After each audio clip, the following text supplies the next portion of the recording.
Hamas mengatakan tidak akan ada lagi pertukaran tawanan hingga perang di Gaza selesai. Hal ini karena Israel telah menarik perunding Mossad dari Qatar yang bertugas untuk mediasi bersama.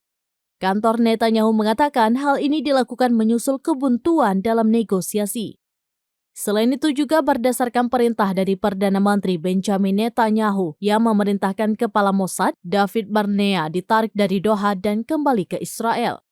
Pernyataan itu menuduh Hamas karena tidak memenuhi kesepakatannya untuk memperpanjang gencatan senjata di Gaza.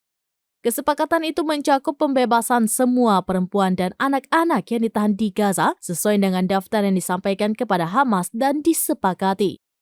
Hamas membenarkan memang masih ada perempuan yang ditawan, tetapi perempuan tersebut merupakan tentara Israel. Padahal dalam perjanjian gencatan senjata yang ditukar adalah warga sipil. Sementara warga sipil, perempuan dan anak-anak Israel telah dibebaskan seluruhnya oleh Hamas. Beberapa jam kemudian, Wakil Ketua Hamas, Saleh Al-Arauri, mengatakan tidak akan ada lagi pertukaran tahanan dengan Israel sampai perang di Gaza selesai.